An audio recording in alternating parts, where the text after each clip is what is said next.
Tom Brady, Michael Jordan, and Serena Williams.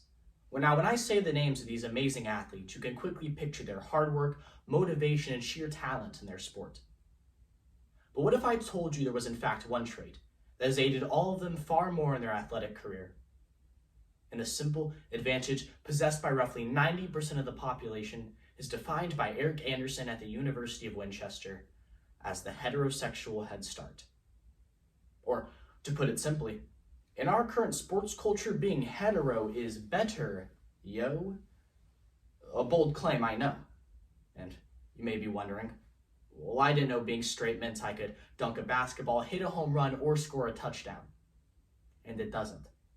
But in the current climate surrounding athletics, being a heterosexual fan or player is your advantage, while queer counterparts are left ostracized and cheated. In fact, according to the Gay, Lesbian, and Straight Education Networks, 1 in 3 queer adolescents avoid even attending athletic classes out of fear.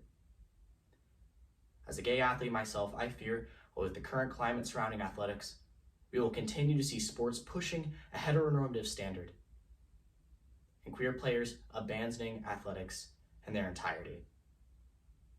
In order to combat the oppressive nature created by the sports world, we will start today by reviewing our playbook of prejudice to understand the challenges queer players are facing. Then, we'll huddle up and examine our social harms as we ask the question, is this really just a game? And finally, we'll touch down on some solutions, all in an effort to take the field with a new goal of equality. So let's head on down to the football field to see what it really means to be queer in modern sports. It's no secret that underneath the Friday night lights, there's a toxic environment which forces many queer adolescents to stay closeted.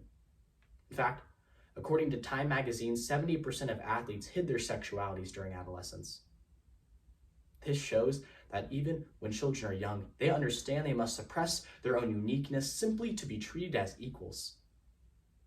However, even athletes who are brave enough to defy these heteronormative stereotypes are met with hostility and ignorance. In 2015, during an interview with ESPN, Michael Sam almost became the first openly gay player in the NFL. That was until Michael Sam's decision to be gay was so public, in fact, it ended with him being fired from the St. Louis Rams. With every queer individual facing the decision to either hide their sexuality in fear or publicly display it and face dangerous repercussions, queer people are trapped in an endless cycle of discrimination. And this prejudice is not just coming from individuals or sports teams, but even the United States government has decided that discrimination against queer athletes is welcomed and encouraged. In 2020, the governor of Idaho decided to sign House Bill 500, a law that prohibits transgender youth from participating in sports which matches their gender identity. This bill openly strips away transgender rights, stating that although the national government may recognize their gender identity, when they step foot on an athletic field, they are seen as nothing more than a freak. This bill illustrates that though our nation as a whole is creating forward progress towards equality, athletics in many ways are moving backwards. And when both the bylaws and culture of sports openly discriminate against queer individuals, we see lasting implications. So let's huddle up and review the psychological harms this discrimination has on these athletes, as we ask the question, is this really just a game? And it's not. There is an immediate problem when there has never once been a queer athlete in the NFL, but yet there have been 23,000 heterosexual ones. The problem? The lack of queer representation is not because the gay player doesn't know how to handle a ball. Believe me, the gay player knows how to handle a ball. But the issue is that according to the NCAA, athletic programs and schools often exhibit homophobic and heterosexist behavior. Athletes and coaches deny responsibility, claiming that homophobic slurs and jokes are just locker room talk. But in fact, that very behavior needs to change, because the individuals who commit those acts of discrimination are not singular cases of ignorance, but they are instead contributors to the normalization of homophobia in its entirety.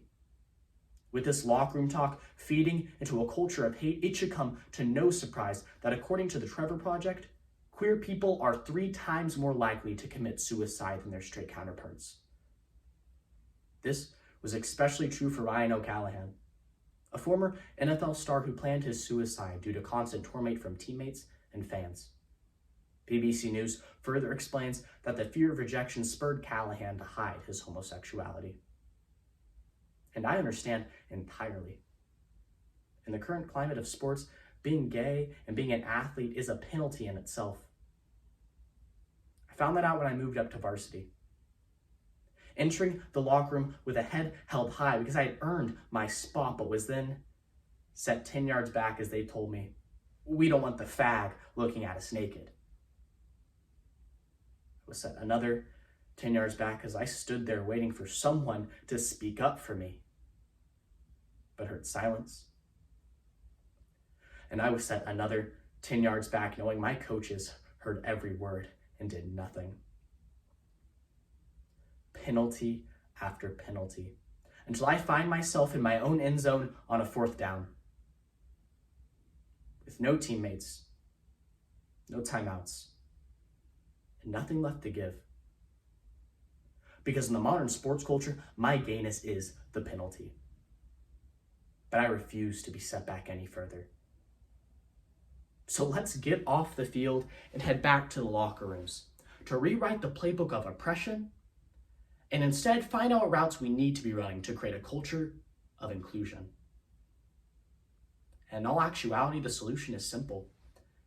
Yet for years, we have been conditioned to think it is a complex idea of equality.